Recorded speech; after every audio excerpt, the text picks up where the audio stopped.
एक हदीस कुदसी का हवाला भी दे दूं।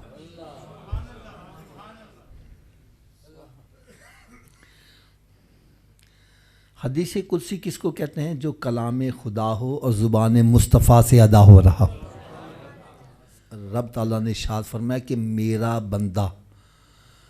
मेरा बंदा जब फ़राइज़ वाजिबात अदा करने के बाद नवाफिल की कसरत करता है।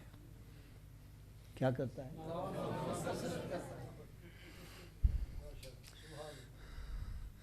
अगर आप नाराज़ ना हो तो एक कड़वी सी बात भी कह दूं। आज हम मुस्तहब्बात को अहमियत देते हैं, फ़राइज़ को अहमियत नहीं देते।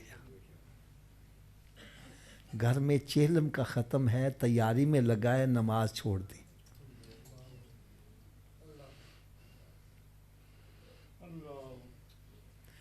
इधर मस्जिद में ऐलान होता है असर की नमाज के बाद नमाज जनाजा होगी।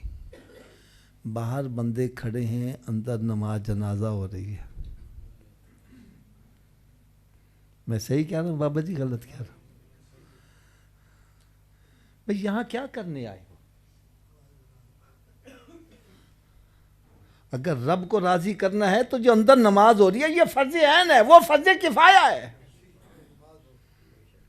वो तो एक बंदा भी बस्ती में पड़ेगा, फर्ज अदा हो गया। और यहां हर बंदे से, आकिल बालिग से सवाल होगा, फर्ज नमाज में पढ़े। मैं आपको सच्चा वाकया सुनाता हूं। मेरी रिहाइश है मुगलपुरे में। एक हमारे बड़े मोहसिन, उनका इंतकाल हो गया।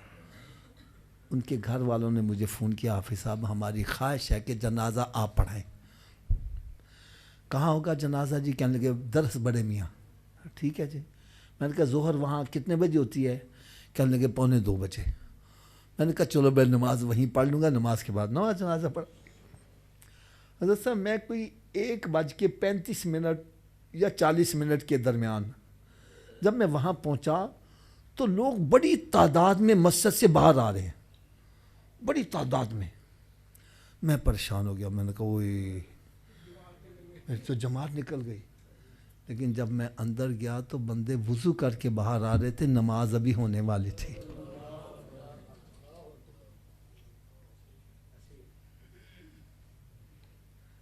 हज़रत साहब क्या मैयत उठ के भाग जाएगी जो उसके सराहने खड़े हो यार? अगर रब की रिजा के लिए तो फिर तो मस्जिद के अंदर आके नमाज पढ़ो। ये लोगों को दिखावे के लिए आ रहे हैं।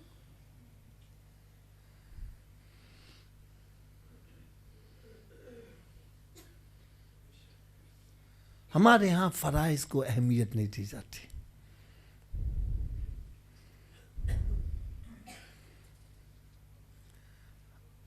याद रखो, फ़राइज़ को छोड़कर नवाफिल अदा करोगे तो नवाफिल कबूल। मेरी बात नहीं समझ आ रही है? मैं बड़ी आसान सी एक मिसाल दे दूँ। रमज़ानुल मुबारक में तरावी की जमात होती है ना? आप लेट आए, फ़र्ज़ हो चुके हुए हैं, आगे आएगा जमात खड़ी है तरावी की, मैं सीधा आके जमात में शामिल हो जाता हूँ। ठीक है? मुझे बोलो यार, भाई कुरान पढ़ा जा रहा है, नमाज हो रही है, जमात हो रही है, रुकू व सजूद हो रहा है। नहीं जी, पहले फ़र्ज़ पढ़ो, फिर ये नफिल है, नफिल कबूल जब होंगे जब पहले फ़र्ज़ पढ़ोगे। तो भाई अगर तरावी नमाज फ़र्ज़ों के बगैर कबूल नहीं है तो तेरे बाकी नफल कैसे कबूल होंगे? खुदा रहा फ़राइज़ को अहमियत दो। मेरी बात नहीं आपको समझ आ रही? मैं आपको एक मिसाल देता हूँ। मेरे आका सल्लल्लाहु ताला अलैहि वसल्लम फ़र्ज़ नमाज पढ़ाकर अवाम की तरफ अपने सहाबा किराम अपना रुख नज़र फरमाते, फिर चेक करते आज कौन नमाज पढ़ने नहीं आया। एक सहाबी नमाज पढ़ने नहीं आया, सरकार से उनके घर तशरीफ़ ले गए। उसकी वालदा माजदा जाग रही तो पूछा आज तेरा बेटा नमाज पढ़ने नहीं आया? अर्ज़ करने लगी या रसूल अल्लाह सल्लल्लाहु अलैहि वसल्लम, मेरा बेटा सारी रात नफिल पढ़ता रहा। क्या पढ़ता रहा? और फजर में थका हुआ था, सो गया।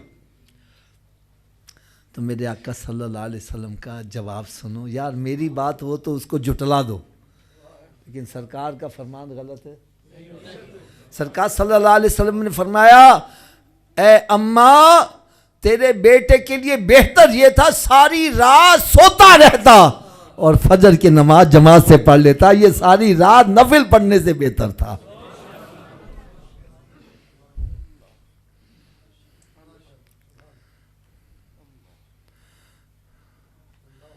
भाई अगर चाहते हो रूहानी पावर बढ़े तो कैसे बढ़ेगी? फरमाया जब फ़राइज़ वाजिबात अदा करने के बाद नवाफिल की कसरत करता है तो फिर वो मेरे करीब होता चला जाता है, करीब होता जाता है, करीब होता जाता है। फिर एक मकाम कुर्ब वो भी आता है, मैं उसकी आंखें बन जाता हूँ जिससे वो देखता है, उसके कान बन जाता हूँ जिससे वो सुनता है, उसकी ज़ुबान बनता हूँ जिससे वो बोलता है, उसके हाथ बन जाता हूँ जिससे वो पकड़ता है। फिर वो मुझसे जो भी दुआ मांगता है मैं उसकी रद्द नहीं करता, कबूल कर लेता हूँ।